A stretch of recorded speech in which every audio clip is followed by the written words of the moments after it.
or we've got a building we've had our sights on. And so there's always some great ways that you can partner with us. Let's see. You might just have to press the button. It's being silly. Thanks. Here are some of the current ways where you can partner with us. Again, you get a great rate of return. My favorite part is that I know every dollar that I have sitting with CFR is going to help Kingdom work. It's going to help the next church that reaches out to us. And so there's a couple ways that you could partner with us. That smaller kind of brochure that I gave you has all these rates and all of those other things. If you're interested in those, please let us know. We want to help you do that and put those things in place. I'll maybe point out the giving fund there at the top. It's like a charitable checking account. We call it a giving fund. It's what the IRS would call a donor advised fund, but a great way to do all your giving to the church here, any other places that you give to on a regular basis. While those dollars are sitting with us at CFR, they earn tax-free interest, 4.6%. We landed on that because it's our 46th year as a ministry. And so a great rate that you get. Anything you put in there, again, grows tax-free, and it can simplify and kind of streamline all the places that you give to. It can save you on taxes if you put appreciated assets in there, things like that. And so a great way to partner with us, do all the charitable giving that you already do. And so, again, if you want to learn more about that, just let us know, and we'll do that. If you want to go to the next slide for me, but this is why you're here, hopefully, to talk about this. Ran across this comic a few years ago, and it made me laugh, and maybe it's kind of making you chuckle on the inside as well, right? One day, son, all this will be yours, right? Thanks, Dad. Is probably what this guy's thinking. Have any of you ever been there in real life, experienced something like that? Yeah, a couple of us in the room. I know I've helped people move, from one house to another, that sort of a thing, and they say, come over on Saturday and we'll pay you in pizza. It'll be great. Help a lot of people do that. I've helped some family members and some friends, when someone does pass away and we're kind of cleaning out a house or it's a storage unit like this. And so, we all see this and we say, yeah, that's funny. That's an experience for sure. But there's a not so funny side when it comes to this whole estate planning thing. 2/3 of us are going to pass away and not have any sort of estate planning documents in place. So that's a lot. The majority of us are going to think about these things. We're going to come to a class like this perhaps. We're going to read an article, but not get around to, for all sorts of reasons and excuses, not get around to putting these important documents in place. And so again, 2/3 of us where that would be our plan. And so again, we've got an hour together. Couple of promises I want to make to you. One is by the time we're all done here, you will have learned something. And you're thinking, hopefully. Yeah, that's kind of why I came out tonight. So I promise you that'll happen. My second promise, it's heavy content. It's things we don't like to think about, right? Things we kind of like to stay away from if we're being honest. So my second promise to you is that all this is going to be mildly entertaining. Can I make you that promise? You can laugh, you can chuckle, it's okay. Yeah, it's not fun stuff to think about, but we're going to make it as fun as possible. And I promise you'll walk out of here maybe for the first time knowing what to do with all this stuff. You've probably thought about it. You've probably worried about it or had some anxious thoughts about, what happens, with all these things, and I don't really have a plan in place. And so I promise you those things will happen. All right, if you want to go to the next one, and this is, if you're taking notes, which I encourage you to do, this is kind of where those notes begin. There's some fill in the blanks and some things to follow along with. So we have 3 options when it comes to estate planning. You might think it has to be more complicated than that. No, it really doesn't. There's only a handful of things that any of us can do. And so we'll take a look at those. The first one is something called intestate succession. That's the first option that any one of us would have. Now, the first time I saw those words, learned this phrase many years ago now, to me, maybe it's just me, maybe you as well, it sounded like a medical condition. Anybody else? Yeah, and a medical condition that I'd want to stay away from, right? Not one that I want to come across. The good news is it's not. You're not going to catch this in that sense. But this is just the legal process, the legal terminology for that 2/3 of us who get to the end of life and don't have any documents in place. You kind of know this kind of intuitively, right? If you don't have a plan, oftentimes someone else has a plan for you, right? Is that a fair statement? And this whole estate planning thing is no different. And so let's kind of start there. What are the reasons? What are the excuses? Why do so many of us get to the end of life and we haven't put these documents together? What do you guys think? You can yell in church. Just yell them out. Not all at once. Got a timid group. What's that? You don't want to talk about it. Yeah, absolutely. Yeah. What else? What's that? It takes time. Yeah, life's busy. That's always at the top of the list, you know. Always tomorrow. Yeah, that's right. That's right. For sure. What else? Are these documents going to cost something? Yeah. A lot of people know they need to do them, want to do them, check that out, and then see the price tag and go, whew, okay, need to save up for that. You guys hit most of the biggies, you know. Life is busy, procrastination, laziness, you know, all those things kind of are up there. Things we don't like to talk about: death, dying. You know, these documents are going to come with some expense. Those are the usual reasons and excuses why a lot of people don't do it. What do you think happens to 2/3 of us who don't put a plan together? Like, what does that end up looking like? Well, I promise I'll tell you the answer here in a minute. I just want you to worry about it for a few more minutes, if that's okay. The second option, if you would go ahead, last will and testament. You've heard of that, haven't you? Right? We've all heard of a last will and testament. Doing nothing, that first option, I call it the most popular, right? That's the most popular option.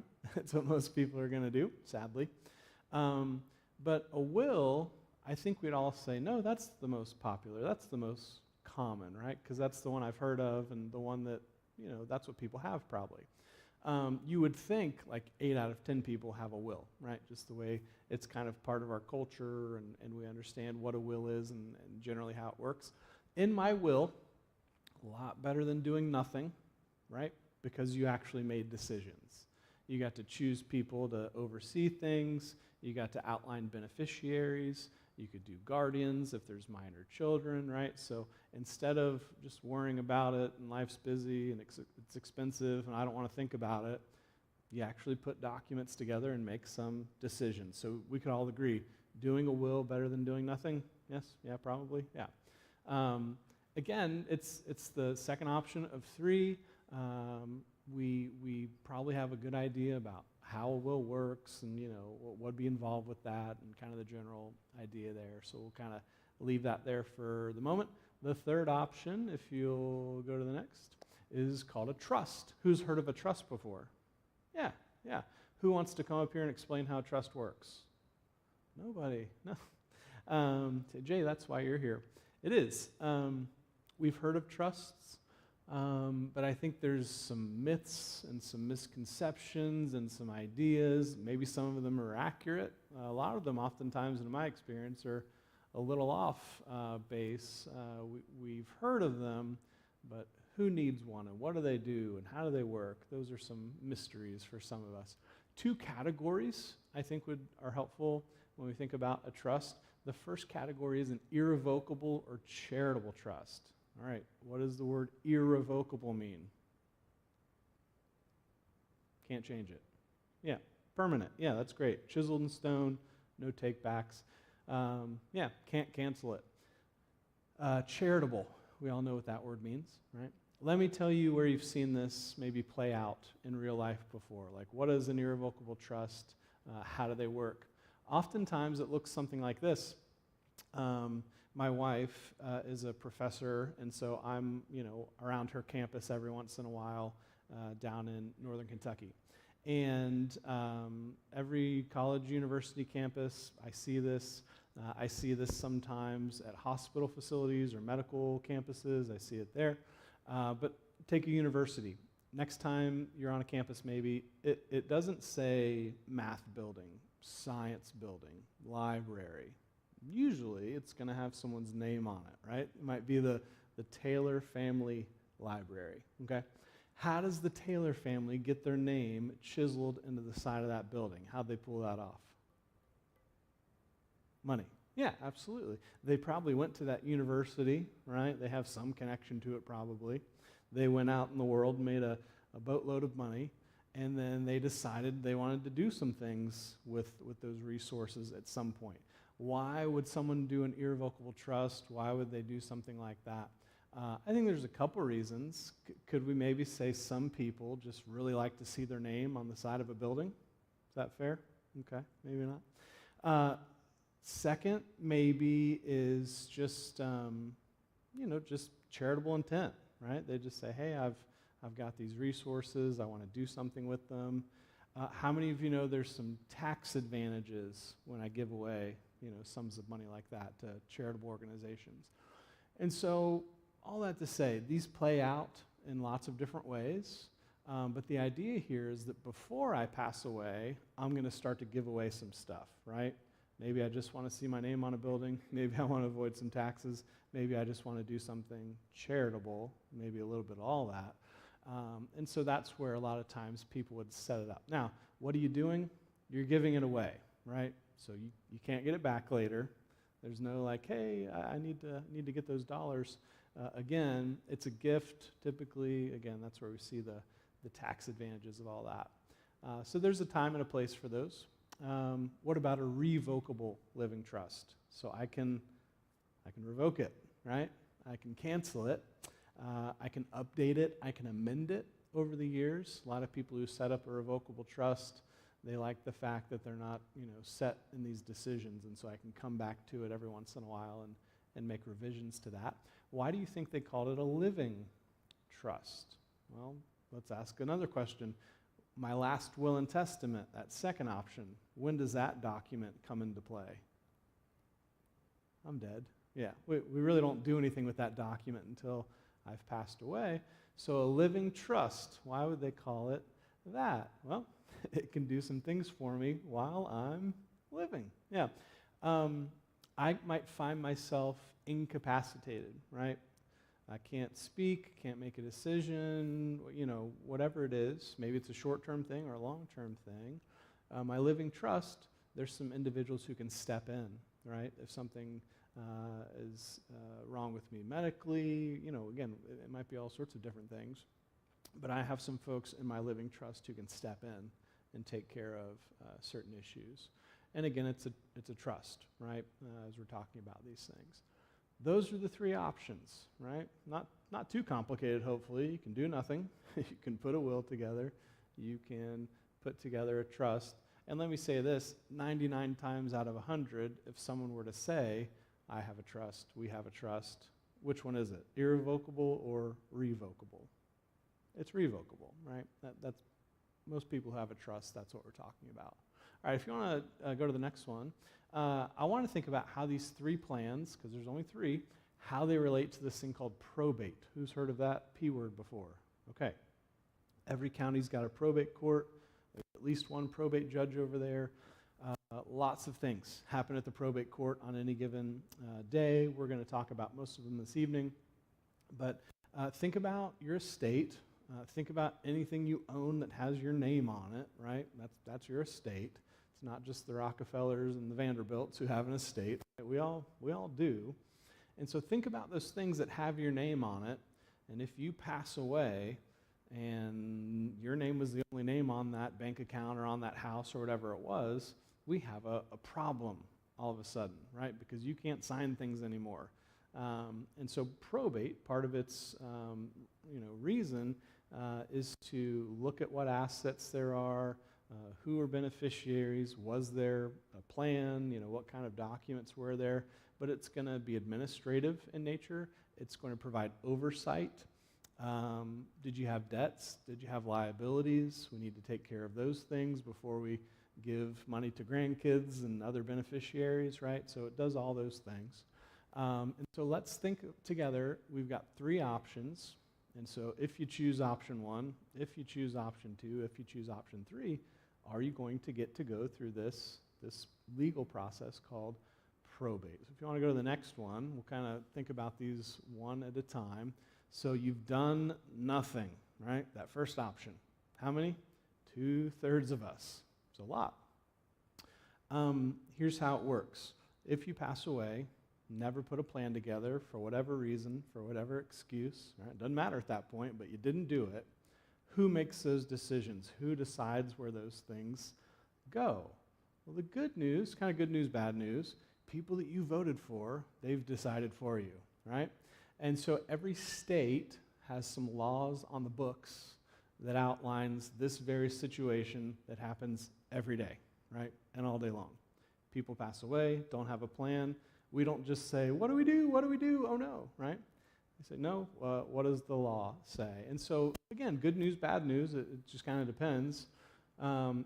Your stuff is going to go to people who you share DNA with, right? People who you're related to, people in your family tree. But how many of you know life's kind of messy sometimes, and the law says this, but you might disagree with it based on your family situation or where you want things to go ultimately. The problem here is you never put those decisions down into a legal document, and so we're kind of left to have this default setting. We're kind of left to say, well, we don't have to worry about it. We figured this out already. It's going to go to these people and that group, and just this way. It's outlined in black and white. So hopefully that makes sense, and hopefully that answers the question, would that option lead you to probate? Yes, it would. That intestate succession, what does that mean? It means you died without a testamentary document, and so what do we have in place? We've got a succession plan. We've got it figured out. All right, so it would be a yes on that one. What about a last will and testament? Now here's where it gets a little sticky sometimes, because you were thoughtful, you were intentional, you paid money, right? These documents that you got back. They're in a binder with dividers and tabs. Like you hold that document, you say this is important, right? This is an important document, and it absolutely is. But the question is not any of that. The question is, even though you told us who's in charge, even though you told us where things are supposed to go, even though you paid money and all those things, right? Does your will have to go through probate? What do you guys think? Yeah, it does. The answer would be yes. There's a part of us, I think, that wants to ask a one-word question, right? Even with all those things being true, right? We want to often ask why, right? If I went to all that trouble, if I told you where everything's supposed to go, why does it have to go through probate? Now, when I was growing up, I would ask my parents that why question every once in a while. How many of you know they had a pretty standard, pretty snappy response? What'd they say? Yeah, so we all grew up in the same house, right? Yeah. If we could march over to the state house tomorrow and say, hey, I just learned that my will has to go through probate, and I'm wondering why, right? Their answer is going to be a little more politically correct, but in so many words, what are they going to say? Because we say so, right? It's the law. It's what it's designed to do. So we would be a yes, on that one. All right, what about a trust? Before we answer or talk about that, let me tell you a couple of things about a trust. When my wife and I put a trust together years ago, after we signed those documents, right, because we had to get them notarized, had to get them signed, but after we signed those documents, my wife and I got a new title that day. I think I've stood a few inches taller, and as I was walking out of the notary's office, a couple people in the hallway, they looked at me and they said, oh, hello, trustee. No one said that, right? But on that day, when we put a trust together, we got a new title. We got a new name, at least legally. Now, business as usual. Nothing in our lives changed. We don't have to file taxes any differently. All of that, is the same. But when we decided to put a trust together, we become the trustees. And what does that word mean? It means we're managers, we're owners, we're stewards. We could use that biblical idea. So it's still our stuff, right? We also chose some individuals, a handful in succession, called successor trustees. So if my wife and I are the original trustees, if something happens to the two of us, just like the name suggests, we'd have some successor trustees that'd be able to step in and do administrative, financial, all the things that we can do today, right? I can go into our bank tomorrow, close that bank account, can I? My wife and I, we could sell our house next week, even though it's in our trust. Why? Because it's our stuff, right? If something happens to the two of us, I want a successor trustee to be able to do all those same things, have that same authority, have that same ability that we do while we're still here. We did guardians, we did beneficiaries, did all of those things. And the big difference when we put a trust together, after we sign that document, we're not quite done. There's a couple more steps, right? This is where I think of a trust like a box or a container. And so when we sign that document, we got this empty box, right? And that's good. Like, we got a trust now, but we have to put things in the box. We have to connect things by name, right? So our trust has a name. If you put a trust together, it would have a name. And so after we signed everything, we went to the bank, put the name of that trust on those accounts. Real estate has its own little process, right? Every asset connected to inside of our box in one way or another, so that if something happens to us, our successor trustee, they'd be able to access any of those things that were in the box, in the trust. Is that making sense? Okay.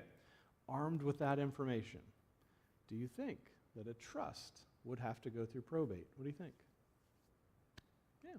No, it would not have to. Some of you might be wondering why.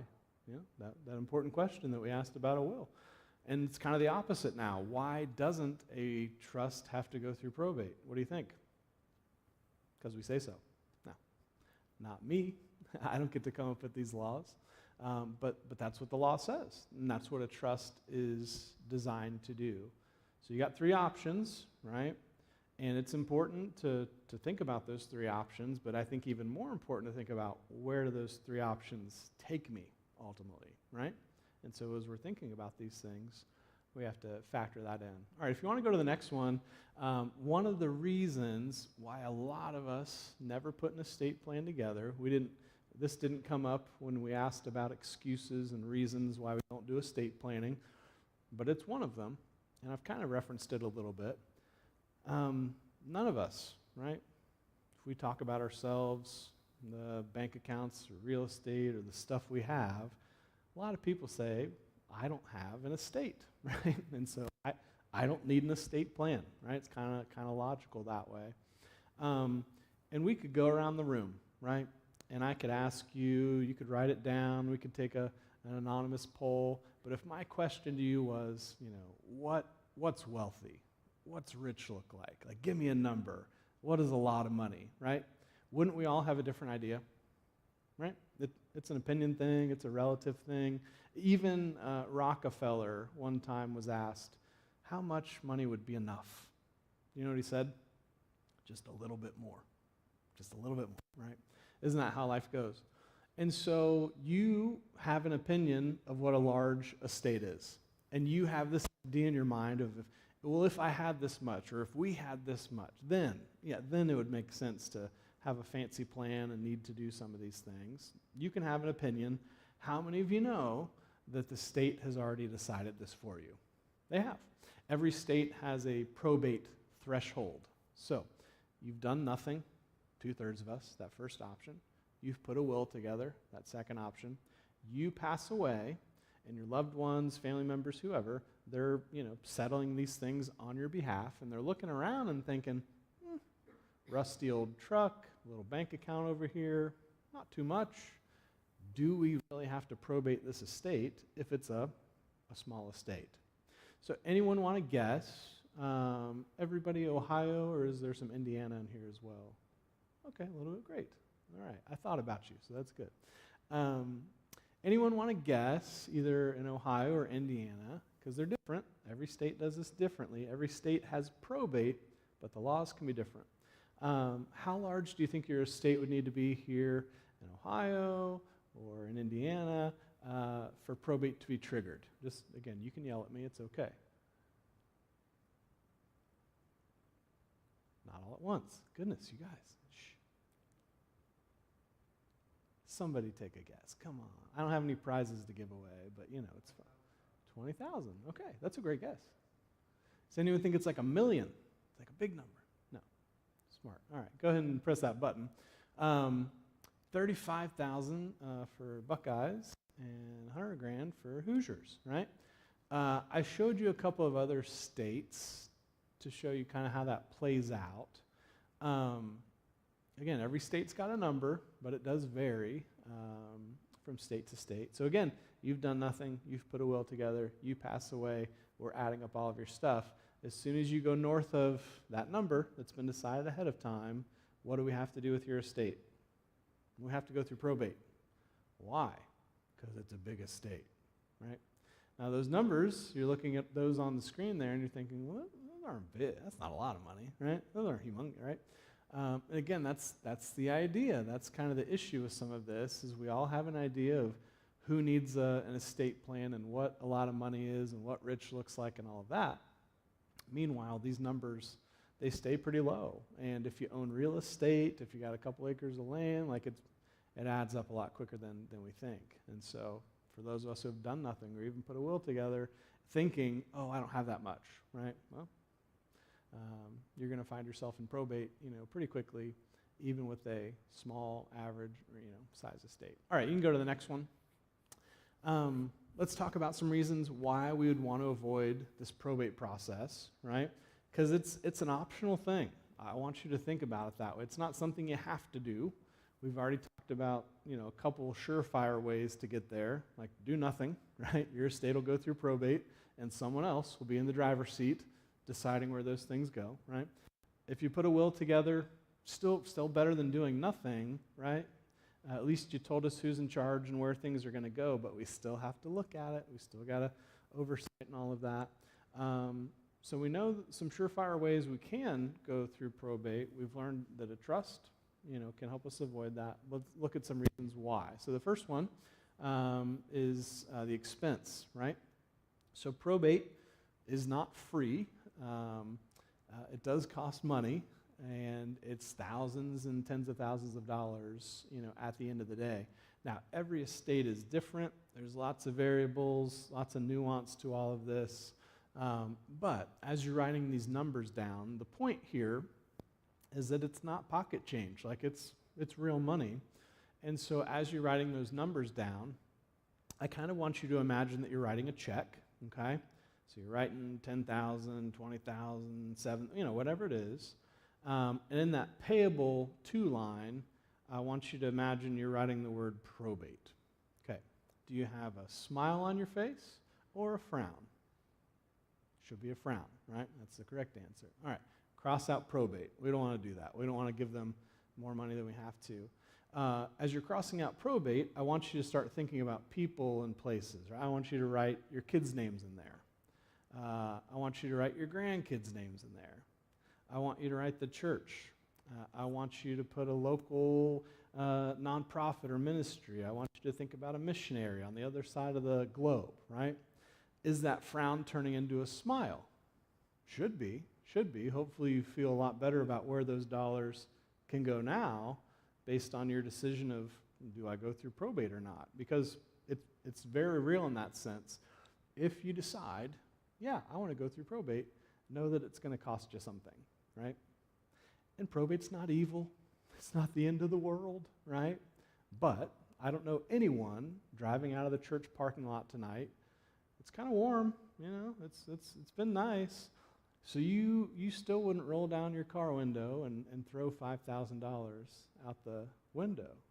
If you are planning on doing that, let me know what kind of car you drive. I'll be sure to be right behind you with my net. We don't like to throw away money. It's also not good stewardship, right? Because whose dollars are those at the end of the day?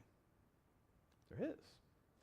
And so when we start thinking about this whole process, not just as legal documents, that's fine, that's what they are, but when the shift becomes, this is a stewardship thing, this is God owns it all and he's entrusted some to me, and so that has some, consequences, right, with it, and I need to think about that a little bit differently perhaps. it is going to be expensive. The next one is that it's going to take time, right? Makes sense. A lot of the time that it takes is just how busy the system is, right? Because we know that 2/3 of us don't put a plan together. Where are those going? They're going to probate, right? Those of us who put a will together, better than doing nothing, right? But they're still going to go through this process. And a stat that I check every once in a while, just to make sure it hasn't, changed too much. I looked it up last night, thinking about you guys. 1 out of 1 of us are going to pass away. Do you know that? That's how it works. Probate's a busy place. It just is, right? A lot of us don't put a plan together. And so a lot of the time that it takes, 9 months to 2 years, that's an average. Do you think it can take less time than that? Yes, right? I meet with people all the time, and they like to tell me their probate stories, as you'd imagine. And so every once in a while, I get to hear hey, 5-6 months. That's all it took. And that's great. I've met a lot more people, it's like 1-star reviews. I've met a lot more people. One guy said, Jay, we'd love to know how long probate takes because we're 3 years and counting, right? So we don't know. We don't know how much longer it's going to be. 9 months, 2 years, somewhere in there for the average estate, to go through that process. And keep in mind, this isn't you necessarily if we're talking about your estate, because if we're talking about your estate, you're with Jesus, right? Where a day is like 1,000 years, and 1,000 years is like a day. Like you're an eternity, you're outside of time. But back here on planet Earth, your loved ones, people you care about who are going through this process on your behalf, I don't know if you know this, but here on planet Earth, 2 years, it takes 2 years, And it's just a lot of time. It's headaches, it's frustration, it's not a fun process, right? Other things people would prefer to do with their time. All right, the next one is kind of interesting and a little off-putting at the same time. So anything that goes through probate becomes public record upon its completion, right? And so if you decide to go through this process, just know that your financial records, they're going to be out there for anyone to look through. Now, this is kind of interesting, I think, on one end, from a historical kind of research standpoint. I was working with a guy a few months back. He came up to me after one of these, and he said, Jay, I love probate. And I was like, okay, kind of looking at him sideways. And he says, I have a genealogy business, and I am constantly over there at the courthouse going through records because it helps me find connections, this person to that person. I'm like, oh, absolutely, that makes a lot of sense. So there's some good uses, right? By the way, that's how I can tell you with great confidence how much probate can cost, how long it can take, right? Didn't pull those out of thin air. Where did I pull them from? All the records that we have. The not so fun side about this, the side that makes some people say, ooh, I don't want those private financial records to be public for anyone to look through necessarily, is just that. And that's a decision that we make when we decide to go through that public process, right? Upon its completion, anything's out there for anybody to look through. And so for some people, they say, ooh, I don't want that. And so my trust isn't going to go through probate, consequently doesn't become a part of that public record. All right, if you want to go to the next one, I want to talk a little bit more about trusts. I said there's 3 options, right? You can do nothing, put a will together, put a trust together. Hopefully the longer I'm talking, that whole do nothing thing, you're starting to realize, yeah, that's probably not my best foot forward. That's probably not the best plan. You can do a will. You can do a trust. Obviously, doing a will is better than doing nothing, right? Because at least you get to make the decisions. But I want to keep talking about trusts a little bit more. I want you to really walk out of here knowing what your options are and being equipped to say, this is the right option for me. This makes sense for us. Whatever that looks like for you. I'm not here to tell you what to do. So let's go through these. Go ahead and hit the first one. I mentioned this earlier, but like when my wife and I put our trust together, we became trustees, right? Now that didn't change anything for us, right? We didn't change our checks. We didn't, I don't make people call me trustee, right? But you get the idea. We still own everything. We didn't give over control to someone else. But we did set up a plan for when something does happen to us. We've got those successor trustees who are going to step in. And so all that means, if you're putting a trust together by yourself, you're the trustee. Oftentimes with a married couple, you're putting a trust together, you're co-trustees, and so really none of this comes into play until something's happened to the two of you, right? The successor trustee is the next one. So you need to think about, okay, if something happens to me, if something happens to us, who's going to step in and do the administrative financial side of all of that? And so you need at least one, but understandably it'd be wise to have some backups, right? So as we're talking about these next couple of items here, you'll have people come to mind. You'll see faces kind of floating, right? And say, oh yeah, they might be a good option for this. Generally, your successor trustee, someone that you trust, right? There's probably a bad joke in there. That's why they called it a trust, maybe. But there's some truth in that, right? Because really what you're saying is, all right, I'm going to do nothing, or I'm going to put a will together, probate court, I trust you to oversee all of that, right? Or I'm putting a trust together, and instead, who? Successor trustee. I'm trusting you to do all of this. You can have co-trustees, right? So it doesn't have to be a varsity JV freshman thing. It can be, here's two people that can do it together. Still have alternates, so know that that's the thing. This person doesn't need a law degree. They don't need a business degree. They don't need to, right? But they need to do some things that most adults will do at some point in their life, like sell real estate, close a bank account, send off a death certificate. Nothing complicated, but just a checklist of things. That successor trustee, really important, right, to this whole plan. And so again, that's why it's important that we start thinking through who these people would be. One's the minimum, but let's have a second, let's have a third, if we can. And then what are we also doing to these documents over time as life happens? We're going to update them, right? So the decisions that you make, you're not stuck with them, right? And so that combination of having a deep bench that we can pull from, right? If something happens to this one, we've got a second, and then also updating them over the years.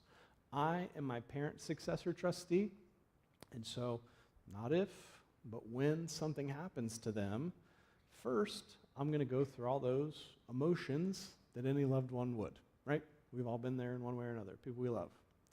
I'll take my son hat off at some point and put on my successor trustee hat. And because they've done a great job putting their plan together, they've done a great job over the years talking to me about it. Was the first conversation a little awkward? And yeah, sure. Like, we don't like to talk about these things. We're human beings. But they put a great plan together. They talk to me about it. They make updates over the years. They tell me about those updates. So all these things, right, it makes sense. If I'm the guy, if I'm the successor trustee, it would make sense that they had done all those things. And so when I go to put that successor trustee hat on, that's not going to be the first time I've seen those documents, right? It's not going to be a page turner in the sense of what's next, and I wonder what they did. No, like, we've talked about a lot of these things in an appropriate way, not like, but you understand how much easier and the blessing and the burden that's lifted for me, right? Yeah, I'm still their son, but as that successor trustee, going to be able to move things around pretty quickly. Bank accounts. I'd walk into their bank, lay down death certificates, lay down their trust document, and not 2-3 minutes later, but by the end of that, conversation, maybe later that afternoon, I'm going to have access to those bank accounts. My parents have real estate in 2 different states. Let's think about that. Imagine they did no plan, or maybe they put a will together, but they pass away, they own land in 2 states. Not a trick question, should be easy math. How many states do I get to go through probate now? Yeah. Neat thing about the trust. Get that box, that container back in your mind, that kind of analogy I like to use. They can have their house in Ohio in their trust. They can have that condo in North Carolina in their trust. And here's what it looks like for me. I don't have to worry, right, about probate. I don't have to worry about that. I'm going to get real estate agents in those 2 states. Hopefully some contracts come in, right?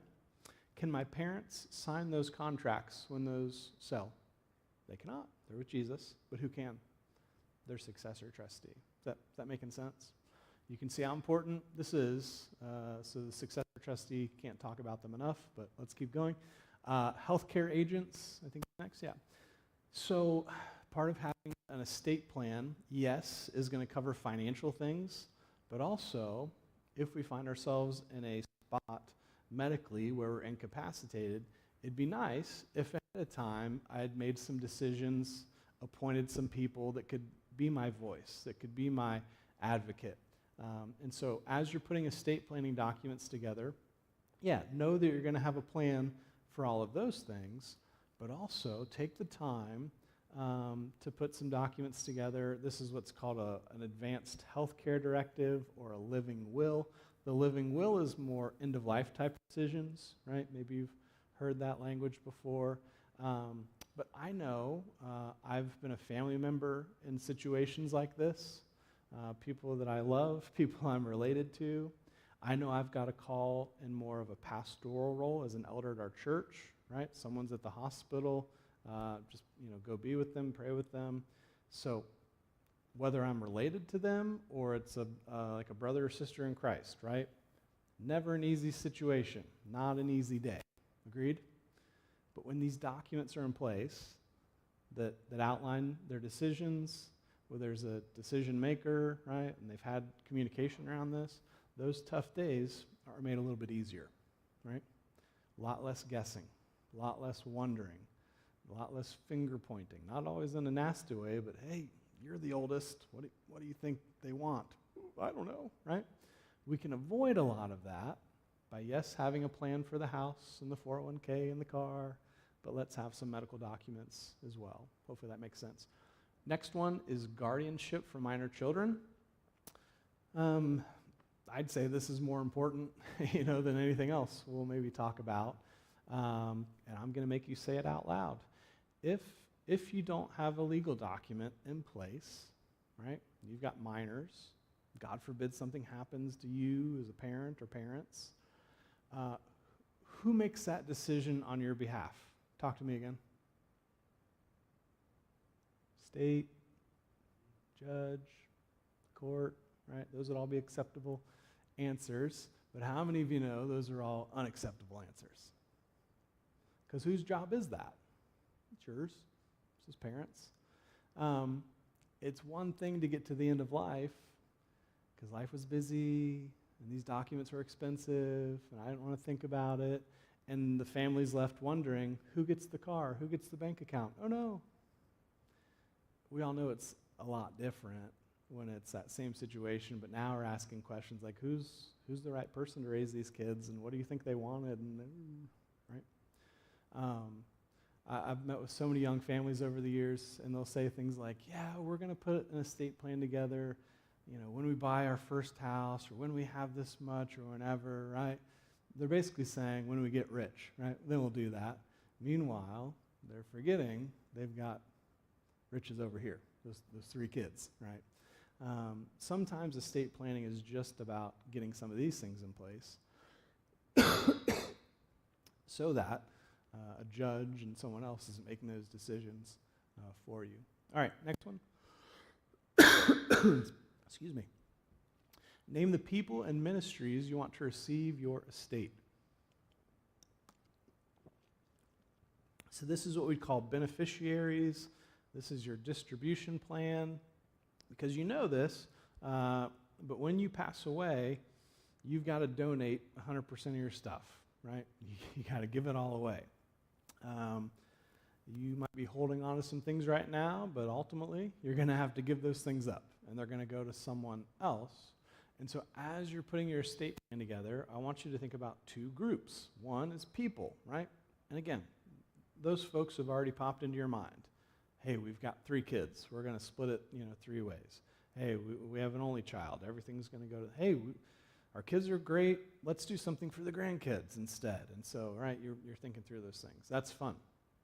Do that. This idea of ministries, though, as you're putting this plan together, again, I want you to put those stewardship lenses on, okay? And I want you to say, all right, God owns everything. Psalm 24:1. The earth is the Lord's. Everything in it, right? Okay? God owns it all. But we're stewards, right? I don't know why. I'm still trying to figure it out, but he trusts us with some of his stuff. Now, if we don't manage it well, Jesus also teaches us we're probably not going to get any more, right? Jesus said if you can be trusted with a little, right? You can be trusted with it. Some of you are like, no, when I get the money, then I'm going to do. No. God's waiting for you to do something with a little, perhaps. So God owns it all, but you're a steward. And so when you get to this part of your plan, here's the question, here's the principle, here's the filter I want you to put it through, okay? You're a steward, and that means you have a final assignment, a final job as a steward. And here's what it is: to decide who the next stewards will be. I want you to think about it that way. You're the current steward, right? God's entrusted you with X, right? He's put it in your hands, again, for whatever reason, right? And before you leave this place, I think something that he wants us to do is to decide, right? Talk to him about it, pray about it, talk to your spouse, talk to someone who you trust. Say, all right, who's the next best steward? And hopefully, there's going to be some people on that list, right? Maybe because of what I just said, you're saying, ooh, maybe that person doesn't need to be on my list because they might not be a good steward with it. And then maybe a new idea for some of us is places like our church here, right? Places like a charity or a ministry or something, right, that you give your time and attention and some of your resources to now, right? Are places like this church so cool seeing all those kids in here tonight, right? You'll go be with Jesus at some point, right? Would you want things like that to continue after you leave this place? I hope so. I hope that's why you're a part of this community. And so before we leave, we have this really neat opportunity to say, this was important to me now, and it's still going to be important, right? And that's that deciding who the next stewards will be. Hit that next one. This is just a fun comic. It says, your uncle left everything to charity, but so far, we haven't been able to locate her. Some of you will get that on the ride home. That's a pretty good one. My job here tonight is to not convince you to give everything to the church. You could give everything to us at CFR. We'll use it to help churches. There's lots of great places, right? As long as I've been doing this work, I've worked with people who have said in so many words, yeah, I want to. We want to give everything to that lady named Charity. Let's talk about that, right? I've helped people talk through that and put a plan together. I'm not saying that's the plan for you, but what I am saying is God owns it all, and you're a steward, and your final assignment is to decide who the next stewards will be. I think that's people. I think that's kingdom work. I think that's things that are going to be around 1,000 years from now. All right, next one. Retitle assets by the name of the trust with you as the trustee. I mentioned this earlier. This is that idea of the trust being like a box or a container. And so after you sign all of your documents, after everything's notarized, you still have to do a little bit of work, right? You're going to go to the bank, put the name of the trust on those accounts. Again, real estate has a separate process. This is what's known as funding your trust. Imagine my parents, who I told you about. I'm their successor trustee. So imagine my parents went to all that trouble, all that work. They put their trust together. They talked to me about it over the years. They made updates and amendments so the documents are current at any given point. And then something happens to them, and I walk up to their box, their trust, but there's nothing in it. Not because they didn't own anything at that point, but because they didn't do this step. So two questions. This is the pass or fail moment, okay? I walk up to that box. There's nothing in there. Question one, can I do my job as their successor trustee at that point? No, there's nothing I can do, right? Bonus points. what now has to happen with their assets, with their accounts, with that real estate, those things that are outside of their trust? What do we have to do? Yeah, probate. Yeah, is that making sense? Just being blunt. But the problem here, right, is we've got deceased people who own things, and they can't sign things anymore, right? So I'm kind of stuck at that point. They put a trust together, right? Yeah. They made those decisions, but there's a really important step that they didn't do in that case, right? Got to put the stuff in there. Is that making sense? And we'll help you do all that. You don't need to get stuck on that. All right, go ahead to the next one. These are just some commonly asked questions. We'll do this, talk about some next steps, and then do some Q&A if you guys want. So we'll kind of fire through these. The first one, is the living trust a new idea? What do you guys think? No, of course not. Wills, trusts, all these things have been around even before our country, was a thing. Before we declared independence, before we signed constitutions and all of that, early Americans setting up wills, trusts, all these things. So not a new idea. Next one. May I include the distribution of personal items in my trust? Yeah, so you might have a family heirloom, a piece of jewelry, great-grandpa's shotgun, baseball cards, tools, whatever, right? Things that are important sentimentally, maybe they have monetary value as well, but you want to make sure that those get to the right person or the right set of people or any of it. Yes, you're going to be able to do that for any of those personal property items, so people sometimes wonder about that. Third question, can I make changes to my trust after it's notarized? What do you guys think? Absolutely, right? And I encourage you to do that. Like, as seasons of life change, like, oh, we just had children, or maybe we bought a house, kids are going off, graduating, retirement is on the brink, whatever. Different seasons of life, those are oftentimes to pull these documents out and say, does everything still look good? Do I need to make any updates? It's a good habit to get into. Maybe no changes need to be made that particular time, but it gets you thinking about it. Maybe you have another conversation with your trustee, right? Just kind of gets you in that frame of mind. 4, does a trust make sense for a single person? Yeah, I'd say why not? It's really not any different. And maybe makes a little more sense because you're kind of one step closer, right, to needing someone to take care of a lot of these things. Number 5, is the trust practical for smaller estates? It's kind of a trick question, because what's a small estate? And what's a large estate, right? What's a better question here? I think a stewardship question, where you get to say, hey, what does it look like for me? What does it look like for us to practice good stewardship here? Number 6, does a living trust restrict my rights to my property? What do you guys think? No, because who's the trustee, who's the manager, who's the steward? You are, right? None of that changes by you becoming a trustee. So business as usual. In the meantime, we're really changing that final outcome, right, how all this plays out. And number 7, if I'd like to establish my estate plan, what's the next step? It's a great question. I'm so glad you asked that. I promised you a couple of things, right? We're wrapping up here. A couple more things I want to tell you about, but I made you some promises. One promise is that you would learn something tonight. I think everybody could say, yeah, pick something up that I didn't know. Good. My second promise, really important, I told you it would be mildly entertaining. How do we do? B minus? Okay, I'll take it. I also promised you that you'd walk out of here like knowing what to do, with all these things. So hopefully there's some clarity that's happened.